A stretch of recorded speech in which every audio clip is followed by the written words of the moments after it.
Tapi terkadang kita melakukan maksiat-maksiat batin yang terkadang tanpa kita sadari, padahal dosanya jauh lebih besar dari maksiat zahir. Kita sih emang gak zina, tapi ternyata kita melakukan perbuatan dosa yang dosanya lebih berat daripada perbuatan zina, yaitu ghibah, menceritakan aib orang lain. Pernah ngomongin orang gak? Hah? Masya Allah. Mudah-mudahan duduknya kita menghapuskan dosa-dosa. Masya Allah. Bahkan sudah lewat kemarin dibahas. Ada satu hadis dituliskan dalam kitab ini oleh Imam Ghazali. Al-ghibah asyaddu minaz zina. Bahwa perbuatan ghibah itu kata Nabi lebih keras siksanya daripada orang yang berbuat. Bahkan ditulis di dalam kitab ini, itu perbuatan zinanya kata Hujjatul Islam Abu Hamid Al-Ghazali, orang yang menceritakan aib orang lain itu dosanya melebihi daripada orang yang berbuat zina sebanyak 30 kali. Dosa zina sekali ngomongin orang, ya Masya Allah. Makanya oleh karena itu dibuatin nih dalam kitab Bidayatul Hidayah satu pasal tentang maksiat-maksiat hati kita. Ujub, takabur, hasud, itu penyakit-penyakit hati semua, maksiat batin semua. Dengki sama orang, ada diri, Masya Allah. Bersyukur kita ya dengan sebab kita hadir ke majelis ilmu sehingga akhirnya kita jadi tahu deh. Selama ini kita anggap aman-aman aja gitu, betul ya? Iya, kita anggap aman-aman aja, padahal begitu banyak yang rusak amal kita dengan perbuatan kita sendiri. Selama ini kita hanya bisa menjaga, melaksanakan ibadah.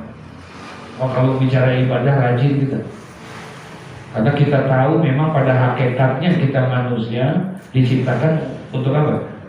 Untuk apa? Ibadah. Kita tahu itu. Wa ma khalaqtul jinna wal insa illa liya'budun. Jadi kita berusaha semaksimal mungkin agar kita selalu beribadah. Kalau bicara ibadah kita bisa. Kita jalanin, kita lakuin, kita kerjain itu ibadah. Pagi, siang, sore, malam kita kerja. Kita bisa melaksanakan ibadah, tapi terkadang kita tidak mampu menjaga ibadah kita. Kita tidak bisa memelihara ibadah kita, sehingga akhirnya ibadah-ibadah yang kita kerjakan rusak.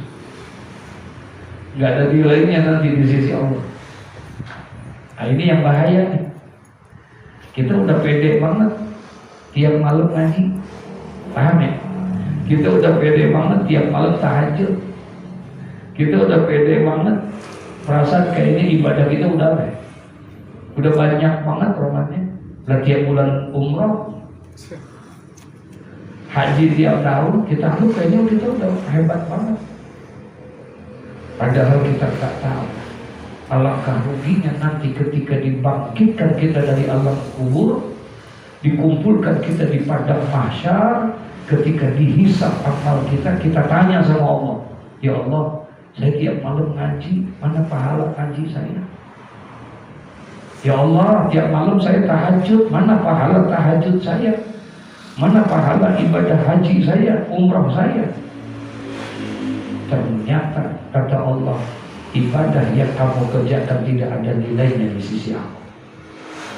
Salat yang kamu kerjakan, ngaji yang kamu lakukan, haji yang kamu laksanakan, semuanya gak ada nilai, karena engkau rusak amal ibadahmu dengan perbuatanmu. Masya Allah. Rugi gak? Rugi. Apa tuh yang merusak? Banyak.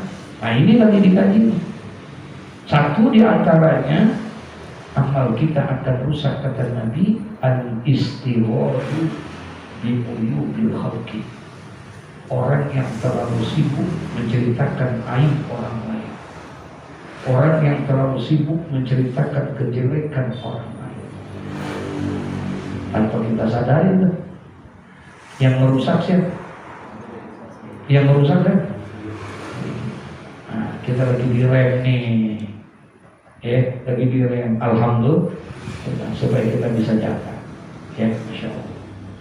I'lam, ketahuilah, kata Imam Ghazali, anna sifatul mazmumah fil qalbi kasiratud dur. Ketahuilah, hai orang-orang yang ingin mencari rahmat Allah. Siapa kita maksudnya? Anna sifatul mazmumah, sesungguhnya bahwasanya sifat-sifat yang majmumah, yang jelek, yang tercela, sesungguhnya sifat-sifat yang jelek itu fil qalbi, di dalam hati itu katsiratun, banyak. Sesungguhnya sifat-sifat yang jelek, yang tercela itu di dalam hati kita itu banyak. Wa tariqu tadhhiril qalbi min razailiha tawilatun, tuh. Dan jalan membersihkan hati dari kotoran-kotoran itu, dari penyakit-penyakit itu, roza min razailiha tawilatun, adalah merupakan satu perjalanan yang panjang sekali. Pengen ngapusinnya tuh, pengen ngebersihinnya tuh kotoran-kotoran yang ada, melalui satu proses yang amat sangat apa? Panjang. Enggak segampang membalikan telapak tangan. Ngerjainnya mah gampang, cuman ngebersihinnya susah. Ngebersihinnya susah. Wasabilul ilaji fiha ghamidun, dan jalan untuk mengobati daripada penyakit itu ghamidun, adalah merupakan sesuatu yang amat sangat sulit sekali. Kalau penyakit zahir sih gampang diobatinnya, emang rumah sakitnya banyak, emang dokternya banyak, emang ahlinya banyak. Lalu penyakit apa? Penyakit zahir. Seberat apapun tuh penyakit, sekarang banyak ahli-ahlinya. Banyak. Penyakit jantung ada ahli jantung, penyakit paru ada ahli paru, semuanya ada. Kalau penyakit itu, rumah sakitnya banyak nggak? Sepanjang gang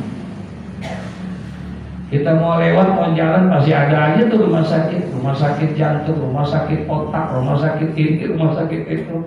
Gampang carinya. Makanya kata Imam Ghazali, paling tidak 3 perbedaan antara penyakit zahir dengan penyakit batin.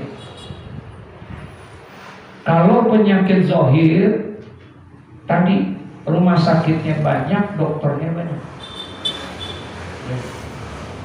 Pertama, rumah sakitnya banyak kita cari kalau penyakit zahir. Yang kedua, dokternya juga banyak. Para ahli-ahlinya ada nggak? Beda sama penyakit batin.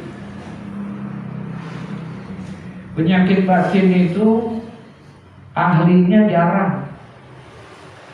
Ahli jantung ada, ahli paru ada, ahli ginjal ada semua. Tapi sampai gini hari belum diketemuin dokter ahli sombong, dokter ahli hasut dengki. Belum ada ahlinya. Sulit nyari itu. Nah, itu kata Imam Ghazali. Nyari ahli-ahlinya sulit kalau penyakit batin itu. Rumah sakitnya, nah ini kaitannya sama iman. Kalau penyakit zahir rumah sakitnya banyak. nggak punya duit pakai BPJS. Kalau penyakit batin, rumah sakitnya itu tergantung imannya. Mana rumah sakit ini? Ini rumah sakit penyakit batin ini ngaji, sembahyang, baca Quran, tahajud, itu dia. Masya Allah. Makanya kata Rasulullah kepada Sayyidina Ali, pesan ya Ali, apabila ada seseorang kata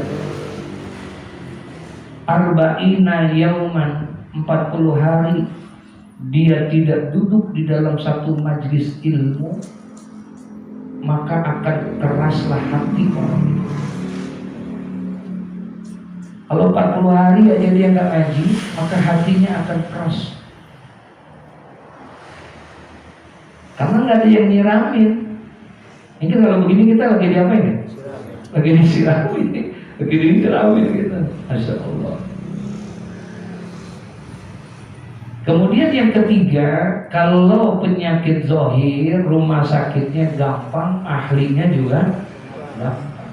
Beda sama penyakit batin, ahlinya susah, nyari rumah sakitnya juga bukan yang nggak ada sebenarnya susah karena kaitannya sama apa? Iman. Nah, itu beratnya di situ.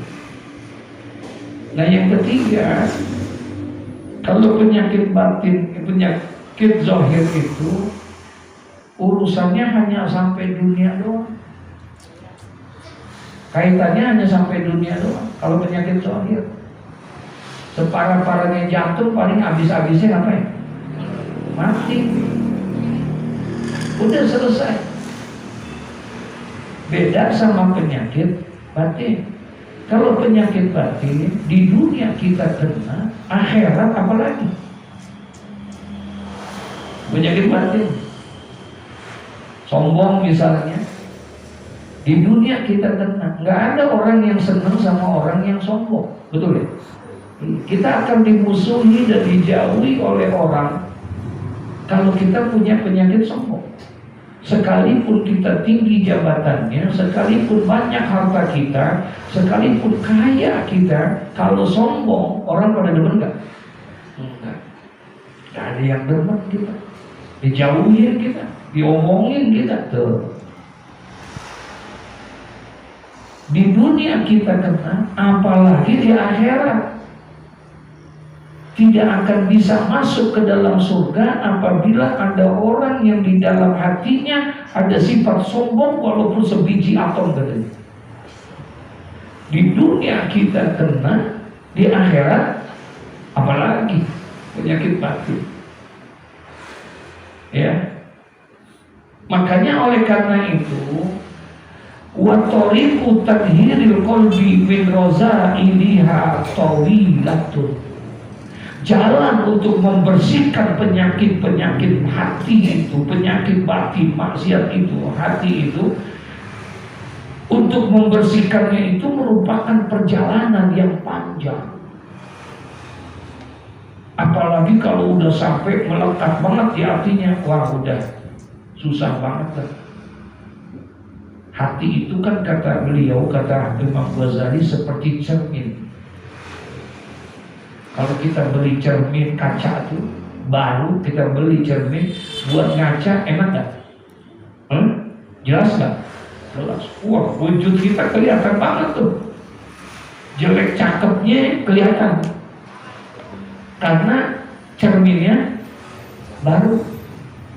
Tapi apa kata Imam Ghazali? Coba. Cermin yang kamu beli itu, yang baru itu, coba kamu ambil spidol, kamu titikin satu titik, pakai spidol. Spidol gede apa kecil? Titikin. Itu titiknya biasanya gede nggak? Hah? Kecil apa gede? Kecil, satu titik. Tuh cermin kita titikin satu. Insya Allah masih bisa kaca. Masih bisa kaca nggak? Masih. Jangan dihapus tuh. Terus kita titikin lagi 2.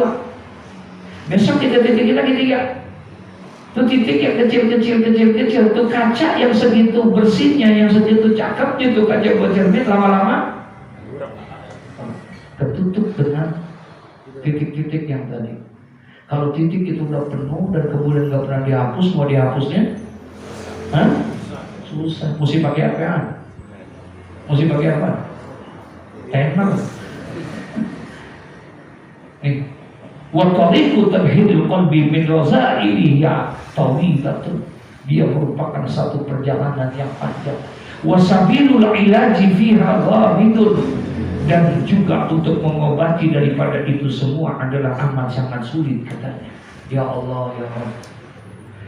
Wa qad indarasa bil kulliyati ilmuhu, dan telah terhapus tuh secara keseluruhannya mengetahui daripada ilmu-ilmu itu, wa amaluhu, dan juga mengamalkannya, li ghaflatil khalqi an anfusihim, karena kelalaian orang-orang daripada dirinya. Masyaallah. Iya, karena dia lupa. Tutup akhirnya. Wastigharihim bizaghari fid dunya, dan juga karena kesibukannya dia, ya, daripada keindahan-keindahan dunia yang dia lihat dunia aja, ya, nggak lihat tuh di samping rumahnya ada mushola, ada masjid, kagak kedengeran tuh suara azan, padahal segitu kencengnya, ya, padahal segitu bagusnya tuh, gedenya tuh masjid tuh mushola, nggak kelihatan, ketutup itu semua matanya, ketutup telinganya, Masya Allah. Kenapa ya itu tadi? Karena sudah terlalu banyak titik-titik tadi. Wa qad istaghsayna dzalika, dan telah kami, ya, menyelidiki yang amat dalam katanya pada sifat-sifat mazmumah tersebut, kullahu fi kitab Ihya Ulumuddin, di dalam kitab Ihya Ulumuddin. Udah dibahas bab itu oleh Imam Ghazali tentang itu semua tuh. Dari bahasin semua tuh penyakit-penyakit itu, ya. Hirugil Mu'alikat, di dalam kitab yang berkaitan dengan Rubul Mu'alikat, Warubil Munziyah, perkara-perkara yang bisa membinasakan dan perkara-perkara yang bisa menyelamatkan. Mana perkara yang bisa menyelamatkan, mana perkara yang bisa membinasakan, udah dibahas itu semua, ya, sama Imam Ghazali tentang kesana. Insyaallah. Walakin nuhazirukan an, ya, akan tetapi katanya memperingatkan kepada engkau sekarang ini salatan min khaba'isil qalbi, pada 3 macam daripada keburukan-keburukan hati itu, ya, itu nanti yang akan dibahas katanya. Imam Ghazali sudah dibahas itu semuanya dalam kitab apa tadi? Ihya Ulumuddin, sudah dibahas itu semuanya. Perkara-perkara yang membinasakan, perkara-perkara yang ini. Nah sekarang bagaimana dia bisa tahu perkara yang membahayakan itu apa, yang membinasakan itu apa, perkara-perkara yang menyelamatkan itu apa? Dari mana dia bisa tahu kalau seandainya dia tidak duduk di majelis-majelis ilmu? Paham Pak maksudnya? Karena adanya itu, ada pengetahuan tentang itu adanya di mana? Di majelis ilmu. Nggak ada, nggak ketemu Pak di Pondok Indah Mall. Nggak ketemu, kita cari ini dari hasil ya kayak begitu. Adanya di sini, ya, adanya di tempat ini. Itu yang susah. Makanya oleh karena itu kata Al-Habib Ali bin Husain Al-Attas, ya, guru daripada Muallim Syafi'i Hadami itu, ketika menafsirkan ya ayyuhalladzina amanu ittaqullaha haqqa tuqatih wa la tamutunna illa wa antum, itu pengertian ittaqullaha haqqa tuqatih, bertakwalah kamu dengan sebenar-benarnya takwa itu adalah talibul ilmi, menuntut ilmu. Itu penafsiran daripada ayat ittaqullah haqqa tuqatih, bertakwalah kamu dengan sebenar-benarnya takwa, adalah menuntut ilmu. Begitu kata beliau. Kenapa? Karena yang namanya takwa itu, ya, bertakwalah kamu kepada Allah dengan sebenar-benarnya takwa. Apa yang dimaksud dengan takwa itu? Apa definisi dan pengertian takwa itu? Udah dijelaskan sama ulama bahwa yang namanya takwa itu, definisinya, pengertian takwa itu imtisalul awamir wajtinabu nawahi. Itu takwa. Yang namanya takwa itu imtisalul awamir wajtinabu nawahi, menjalankan perintah-perintah Allah, menjauhkan larangan-larangan Allah. Itu aja isi takwa. Tapi bagaimana mungkin dia bisa tahu mana perintah Allah, mana larangan Allah? Dia tidak akan tahu perintah Allah, tidak akan tahu yang namanya larangan Allah kalau dia tidak menuntut ilmu. Itu dia kuncinya. Jadi emang mesti menuntut ilmu. Makanya menuntut ilmu itu hukumnya apa? Wajib. Dosa kita kalau nggak ngaji, dosa kita kalau nggak menuntut ilmu. Gitu. Hanya orang-orang yang hatinya kotor aja yang ngaji diomelin. Iya, busuk tuh hatinya, kotor, nggak ada cahaya iman di dalam diri. Karena dia tahu sebetulnya kita harus bertakwa kepada Allah, tahu bukan tidak tahu. Dan tidak akan mungkin dia tahu makna takwa kalau dia tidak mengaji. Ya. Makanya dianjurkan menuntut ilmu itu. Bahkan kalau bisa tidak ada satu waktu pun kecuali adalah menuntut ilmu. Kan begitu kemarin kata ta'lim muta'alim. Wa yambaghi li talibil ilmi alla yastaghila, dan seyogianya sepantasnya bagi orang yang menuntut ilmu bahwa dia tidak boleh menyibukkan dirinya bagi orang yang menuntut ilmu kecuali setiap waktunya adalah untuk ilmu. Berarti kalau begitu setiap waktu harus ngapain? Hah? Harus belajar, harus ngaji. Dan yang ini diomelin ngaji. Kagak boleh ngaji. Masya Allah, kata Nabi Muhammad sallallahu alaihi wasallam, Nabi Rasulullah yang telah menguasai ilmu dunia dan ilmu akhirat.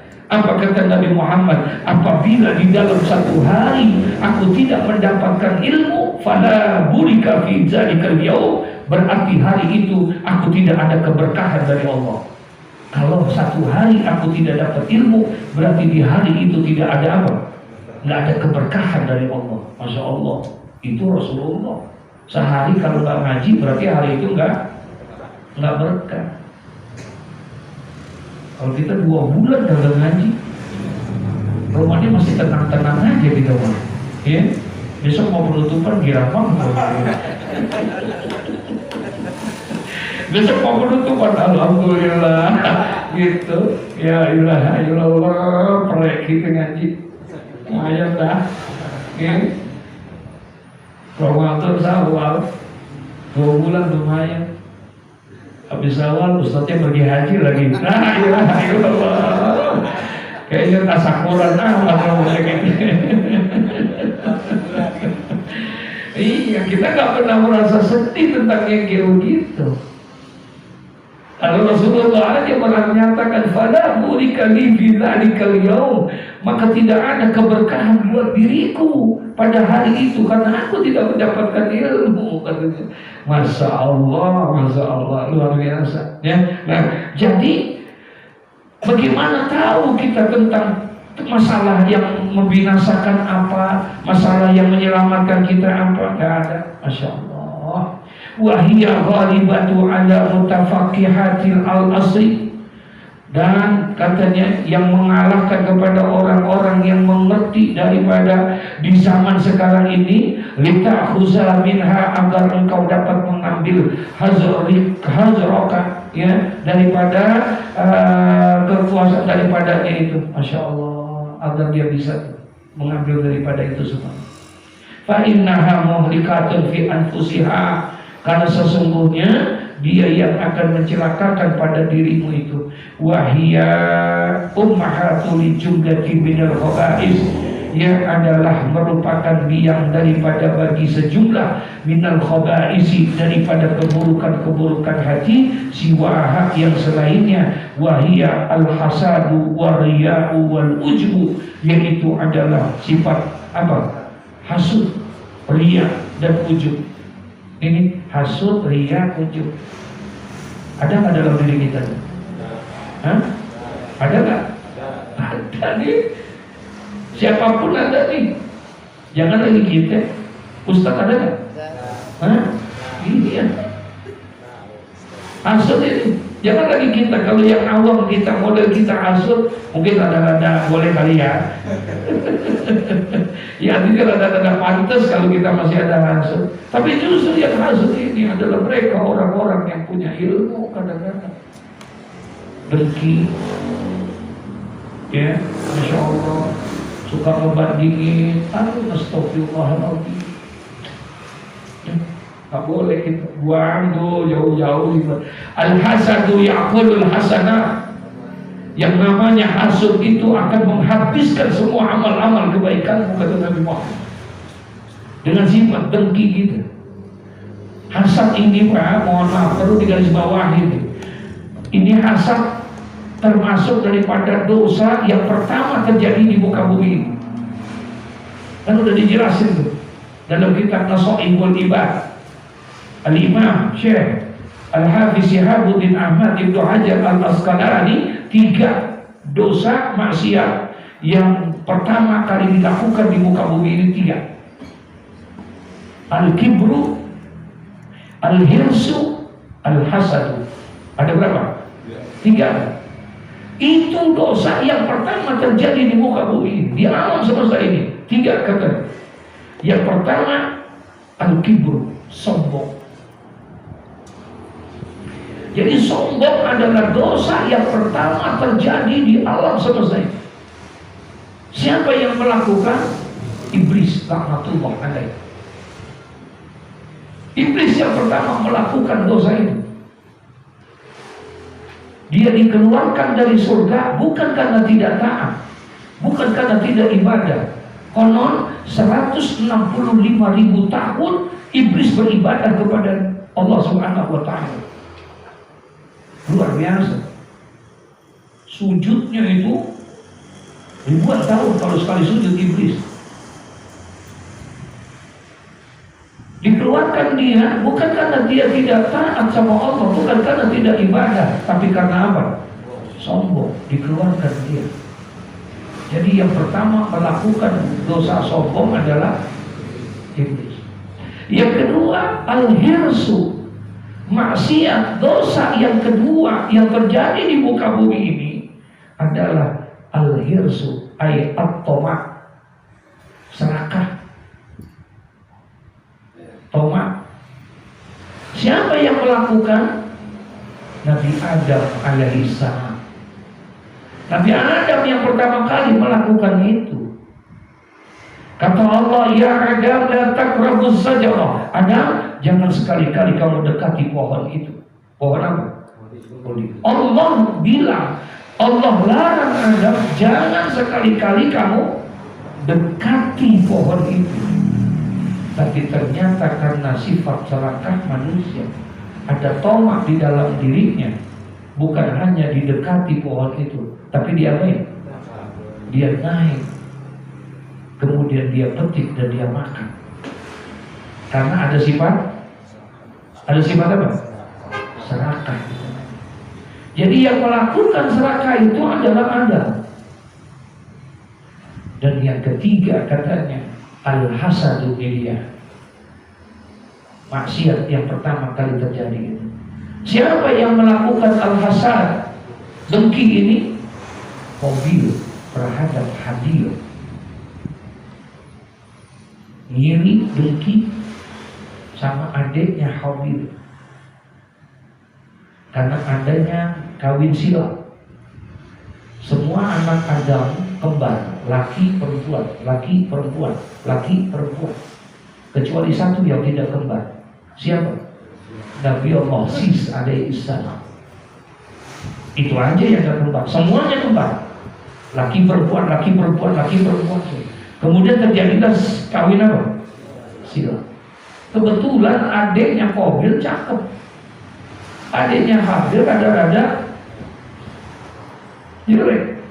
Habil dapat adiknya Qabil dapat adik kembarannya si Habil. Marah, ngiri dia, hasud timbul, bunuh. Main karena hasud bisa membunuh. Gara-gara hasud. Apa yang bisa diambil dari sifat hasud ini? Coba lihat, perhatikan. Ternyata yang melakukan hasud itu adalah orang yang terdekat di antara kita. Ya. Jadi kalau orang yang hasud, yang dengki itu biasanya orang jauh atau orang dekat? Hah? Orang yang kenal apa orang yang gak kenal? Hah? Yang bisa diambil. Kita mah kadang nggak dengki sama orang Bojong Sari. Hah? Mungkin nggak? Nggak mungkin lah. Gue kenal juga kagak sama dia. Paham ya? Ternyata hasud itu sama orang yang dekat, yang duduk bareng sama kita, yang jalan bareng sama kita, yang makan bareng sama kita. Dia tuh yang punya sifat itu. Masya Allah. Kita kan nyangka tuh orang kalau ketemu kita ajar banget. Ajar atau ajar? Apa ajar? Tuh orang ajar banget sama kita. Senyum mulu sama kita. Kalau melihat kita, Masya Allah kayaknya enak banget gitu. Tapi Nabi pernah berdoa dalam doanya, Allahumma inni a'udzubika min khalilin makirin. Ya Allah, aku berlindung kepadamu dari teman yang pengkhianat, teman yang jahat, ya Allah. Ainuhu taroyani wa qalbuhu yarani. Yang matanya melihatin aku, memandang aku dengan pandangan yang baik, wa qalbuhu yarani, tapi hatinya busuk, selalu mengawasi aku. Sudah diminta tuh. Aku berlindung kepadamu ya Allah dari teman-teman. Min khalilin. Khalil maknanya teman. Dari teman yang jahat, teman yang mengkhianati. Matanya baik sama aku, tapi hatinya selalu mengawasi aku dari ujung kaki sampai ujung rambut. Ya Allah sih. Iza ra'a hasanatan, apabila dia melihat kebaikan yang ada pada diriku, kata Nabi, dafanaha, itu kebaikannya disimpan, diumpetin, kagak diomong-omongin. Paham tuh? Wa iza ra'a sayyi'atan, tapi ketika dia lihat kejelekan yang ada pada diriku, kekurangan yang ada pada diriku, ketika dia lihat aib yang ada pada diriku, wa azaaha, diviralin di mana-mana. Ada nggak yang begitu? Halo?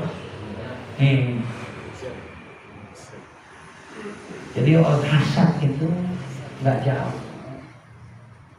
Tapi satu sisi, kalau ada orang yang masih punya rasa dengki sama kita, paham nih? Kita nggak boleh dengki sama orang. Tapi kalau ada orang yang dengki sama kita, misalnya ada orang yang dengki sama kita, ada yang iri sama kita, itu menunjukkan bahwa kita orang yang hebat. Berarti kita punya kelebihan. Sebab gak mungkin orang iri sama kekurangan, sama kejelekan. Mungkin gak? Hah? Orang iri pasti dengan apanya? Kelebihannya. Gak mungkin dengan kejelekannya. Berarti kalau begitu kita orang hebat, punya kelebihan, makanya diiriin. Pantas kata Nabi, kullu zi nikmatin mahsudun. Setiap orang yang punya nikmat pasti ada orang yang hasud. Setiap orang yang punya nikmat Setiap orang yang punya kelebihan, mahsudun, pasti ada orang yang apa? Yang hasud. Pasti ada orang yang iri. Udah pasti. Udah pasti. Kita dia yang gak boleh punya sifat itu, bersihin. Nah sekarang permasalahannya bagaimana? Kan di dalam diri orang itu setiap siapapun kita, pasti kita punya ada sifat, ada hasad di dalam diri kita, betul ya? Ada ujub dalam diri kita, ada riya dalam diri kita. Nah ini makanya yang perlu diapain? Diobatin dalam diri kita. Katanya anna sifatan mazmumah fi qalbi kathiratun. Kata Sayyidina, kata Imam Ghazali, Masya Allah pakai alam lagi di depannya. Iklam, ketahuilah oleh kamu, sesungguhnya sifat-sifat tercela yang ada di dalam hati itu amat sangat banyak, katanya. Dan itu yang mesti diobati. Sementara untuk mengobati adalah sesuatu perjalanan yang panjang, dan itu amat sangat sulit untuk diobatinya kalau tidak ini. Makanya harus banyakin digosok, dibersihin.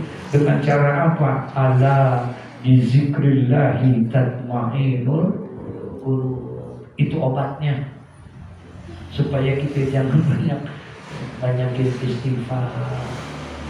Ketika tumbuh dalam diri kita ada pengen ujub, astagfirullahaladzim ya Allah, iya ya, hanya memiliki kita mau ujub, pengen ngebanggain ibadah kita.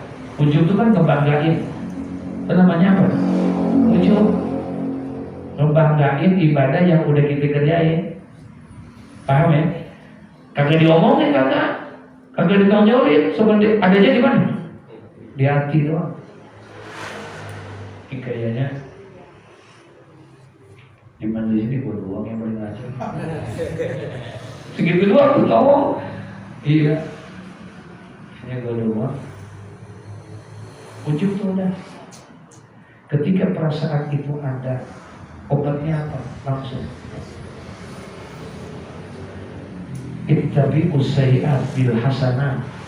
Iringilah oleh kamu kejelekan-kejelekan itu dengan kebaikan. Iringi kejelekan itu dengan kebaikan. Ada ujub, ada riya, ada hasud. Ketika itu ada, iringi langsung dengan kebaikan. Apa kebaikannya? Al-istighfar. Kita namanya langsung dihapus. Tidak ada dosa yang kecil, tidak ada dosa yang kecil kalau dosa itu dilakukan setiap saat. Nah, tidak ada dosa yang kecil kalau dosa itu dilakukan setiap saat. Kecil memang, tapi kalau dilakukan terus jadi besar. Tidak ada dosa yang kecil kalau itu dilakukan setiap saat. Tapi tidak akan ada dosa yang besar kalau setiap dosa kamu hapus dengan istighfar. Gak akan ada dosa yang besar kalau seandainya setiap dosa yang kamu kerjakan langsung diapain? Dihapus dengan istighfar. Dosa besar langsung dihapus, hilang. At-ta'ibu minaz zambi kaman la zamba lahu. Orang yang punya dosa kemudian dia bertobat, kaman la zamba lahu, maka seperti orang yang tidak berdosa. Tuh, dihapus namanya. Bawa tipek dah tiap hari, ya. Kemana-mana kita bawa apa? Bawa tipek. Ada dosa dikit tipek, ada dosa kita tipek. Tipeknya apa? Astagfirullahaladzim, astagfirullahaladzim. Makanya dikasih kemarin ada bulan Rajab, bulannya istighfar, bulannya di mana Allah akan membukakan pintu ampunan. Sampai-sampai kata Nabi, Rajab sahrullah. Bulan Rajab adalah bulannya Allah, bulan di mana Allah bukakan itu pintu ampunan, bukakan pintu maghfirah. Tuh. Tapi udah lewat sekarang udah masuk bulan apa? Sahabat. Kemarin istighfar kita bagaimana? Sebulan.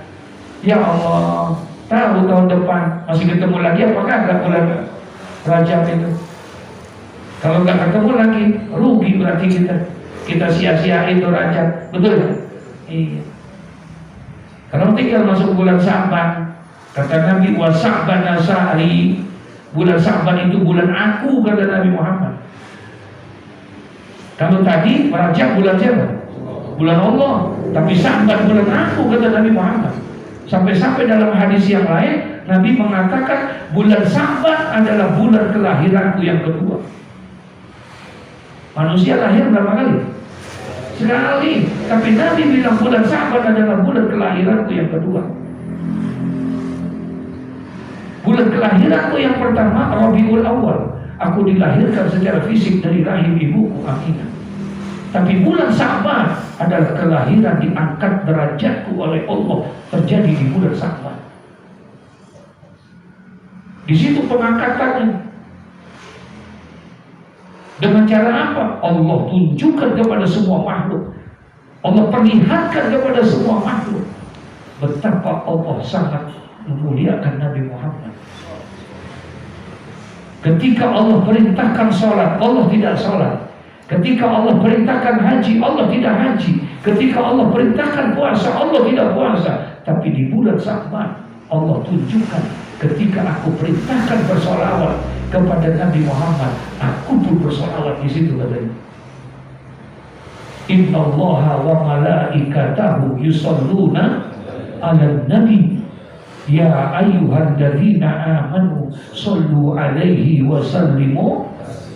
Ayat itu turunnya di bulan Sa'ban. Makanya beliau mengatakan bulan Sa'ban adalah bulan kelahiranku yang kedua. Karena proses pengangkatan derajatnya di sini. Jadi beda sama ibadah yang lain. Kalau ibadah-ibadah yang lain cukup Nabi yang ngajarin. Allah nggak turun tangan. Kasarnya begitu. Sholat misalnya, enggak. Allah hanya perintahkan sholat. Dipanggil Nabi Muhammad. Tuh, sholat ya. Kamu ajarin Muhammad. Makanya turun Isra Mi'raj, Nabi kumpulin. Shollu kama ra'aitumuni usolli. Sholatlah kamu sebagaimana engkau melihat aku sholat. Berarti yang mengajarkan siapa? Nabi. Yang ngajarin Nabi sholat. Haji, Nabi yang ngajarin. Ketika orang mau berangkat haji, ketika orang mau berangkat umroh, apa kata Nabi Muhammad? Khuzu anni manasikakum. Manasiklah kamu sebagaimana engkau melihat aku haji. Berarti Nabi yang ngajarin. Tapi tidak dengan salawat. Salawat yang mengajarkan siapa? Allah. Allah langsung yang mengajarkan kita untuk bersalawat. Ini dasarnya. Dan itu ada amalan yang paling terbaik di bulan Sa'ban adalah bersalawat kepada Nabi Muhammad. Jangan sampai bulan Sa'ban ini nasibnya sama dengan bulan apa? Bulan Rajab. Ya, jangan sampai ini kita isinya untuk membatin hasad, riya, ujub. Satu di antaranya perbanyak dengan membaca salawat kepada Nabi Muhammad. Insya faztahid fi tadhiri qalbika minha. Nah, nanti baru masuk dah. Ya, ini baru mukadimahnya nih, udah tajam banget orangnya. Ya, sundul mulu kita nih. Kena mulu nih, Masya Allah. Ya Rabbana, pantesan orang pada kagak mau ngaji. Karena mentok mulu, mentok nggak? Dia mentok nggak gitu? Mentok nih urusan. Pantas orang pada, karena di sini, Masya Allah dasar. Tapi beruntung kalau kita bisa inikan semua. Istighfar yang kita katakan. Kita kan tak boleh melihat ada orang lebih aja dari kita, kesel gitu. Sialan tuh anak, bisa bikin tahlil lagi. Kalah dan saingan gua. Astagfirullahaladzim. Kata guru saya itu Habibullah bin Abdullah. Pedagang musuhnya, petani musuhnya, kiai musuhnya. Astagfirullahaladzim. Iya, hasutnya ini. Makanya saya beruntung, saya ngaji Muhammad Syafi'i demi Allah, saya beruntung ngaji sama orang-orang yang ikhlas kayak begitu, sama orang tua saya ngaji Allah, beruntung banget. Ya, melihat keikhlasan beliau bagaimana. Beliau enggak gimana, Masya Allah, beruntung ini dengan orang-orang yang mudah-mudahan berkah. Al-Fatihah. A'udzu billahi minasyaitonir rajim. Bismillahirrahmanirrahim.